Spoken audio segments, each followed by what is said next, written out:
How you doing? This is Sean from Sean's Fish Tanks, and I got a couple of additions. One I said I was going to have on my last video, and that I didn't say quite what it was, but if you look all the way to the left, you'll see I have a Tunzi Nano Stream, the largest one you can get, and it is mounted to a C-sweep. I was waiting I had the tunes for a while, but the C-sweep didn't come in, and I wanted to make sure that I didn't just put the tunes in there without putting it on a sweep. I was gonna run the wiring through the top like Rico did on Rico Aquariums, but I chose not to. I thought it would be best to just set it up with the wire, and the wire doesn't even move at all, and it has that protective coating, so I set it up without running the wire through the piping. But anyways, it's been great. It's provided a lot of flow for the tank. I've had some ups and downs because it's a brand new tank. The ups is that there's tons of coralline in here, and it's only been maybe a month and a half, 2 months with this tank, and the coralline has exploded everywhere.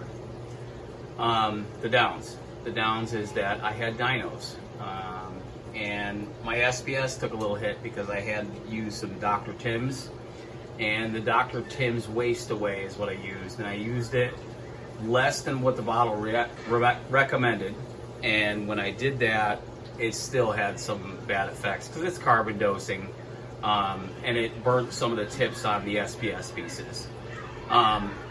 So when that happened, you know, I know that the dinos are pretty much gone. They may return, but I know that I just will dose less next time, lower lighting.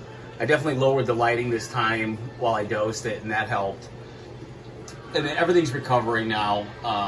Hopefully the SPS will kick back real good.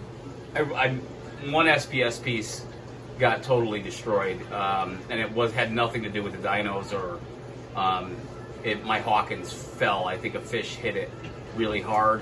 There's been some battling going on between my tanks, and it fell off, and it fell underneath the rocks, and I had to fish it out of there, and had a couple of, it's just there's maybe one piece of it is alive, so we'll see how that thing turns out. And it was beautiful. It was actually doing really well. It looked like a Christmas tree, green with red balls on it. I mean, it looked awesome every time it puts out red hairs.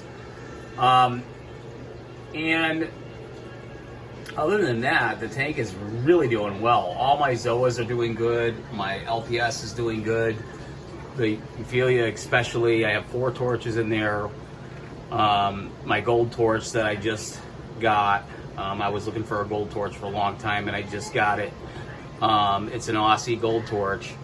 Super happy about that piece. And then I have, you know, my frog spawn in the middle there that I really love. I got a few really nice pieces. I got my dragon face Favia in there. And all my Zoas, believe it or not, that you can't see up close are just, they're like exploding all over the plugs that I put. And I put them there on purpose. This side of the tank is basically for where the MP60 kicks the flow over and knocks all food and detritus so that it falls on top of the zoanthids and all the Ophelia that will eat it.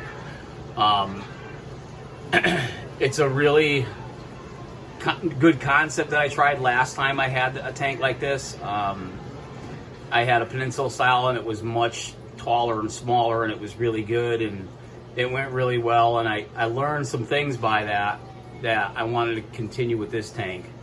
Now, one of the things people don't like when they have a Peninsula style tank is not having a pump at the end, but for SPS, I've learned that it's really important to have as much flow as possible, especially at the surface.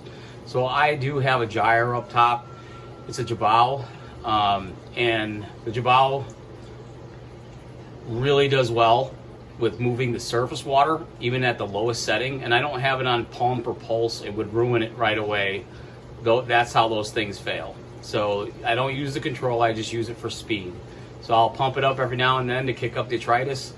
And I usually have it at a very low setting and a little bit higher than it is right now. I just did a bunch of stuff, rewiring a rat's nest of wires, and I got them all on a board now, which I plan to hopefully get behind the tank. I just have a few more processes to do that, and I'll give you guys an update on that.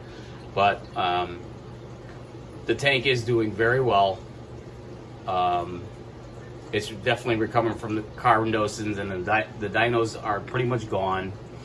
And that's pretty much it, other than the 2 additions. Some of my pieces, some of my SPS look just fine. There's nothing wrong with them at all, and others took a little bit of a hit from the carbon dosing.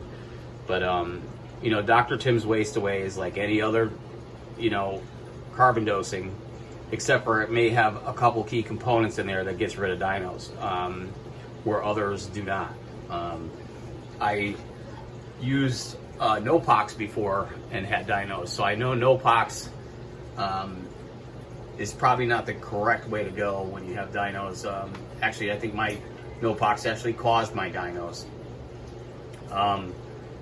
So this is my tank. This is how it's been doing really well. I wanted to give you guys a good shot of the corals. Most of the corals are on this side because the other side has the MP60, and that's where I'll have more SPS. Yep, it'll be like a one-sided tank, where the other side will mostly be SPS, and I'll put some more pieces in there on that side, like millies and things like that, and other pieces other than SPS that can handle flow. You know, things are kind of morphing. I'm moving things around. I'm going to have some more magnets come in that I'm hoping to use on the back glass. Love magnets. I ordered them. I'm trying to get frags of these Zoas and frags of things that I have eventually. I used to sell coral, and I plan to try to do it again with what I have. I'd love to go to the local shows and sell coral again. I think that's a great way to get out there. Great way to sell good pieces that people really like at a good price. And then you get an opportunity to also get coral yourself. It's just a really great way. I've been noticing how long I've been doing this hobby, and a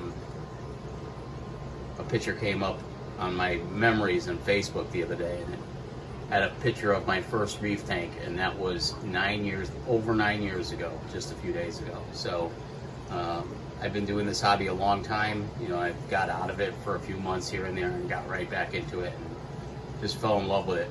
And so 9 years is a long time to really like a hobby, especially for me. I've done a lot of things, and this is the one I like the most. But anyways, it's a rough time now. I know we all have a lot of time to work on our tanks if we're reefers and we loved reefing, so this is a good time to do it. And it's the only thing that's keeping this tank going so well, I think.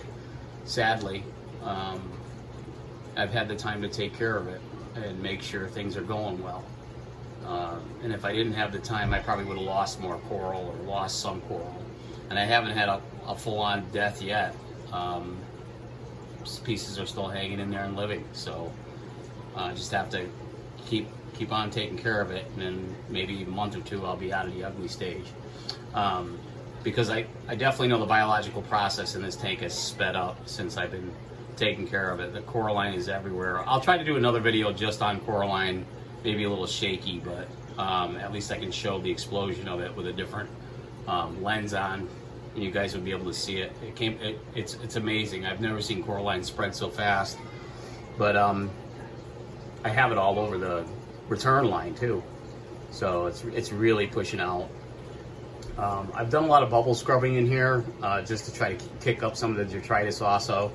I switched back to filter socks instead of my filter roller on this tank because my last system, the filter roller kept snagging and jamming, and when it would do that, when it would jam and the roll wouldn't turn, detritus would dump everywhere in the sump, and I didn't want that problem. As a matter of fact, my sump is very simple, and it's designed so I can kick a power head on and never have detritus collect in there. So it's a specific way I designed it. But anyways, that's another video. So I hope you guys liked it, enjoyed it. Y'all take care. Bye.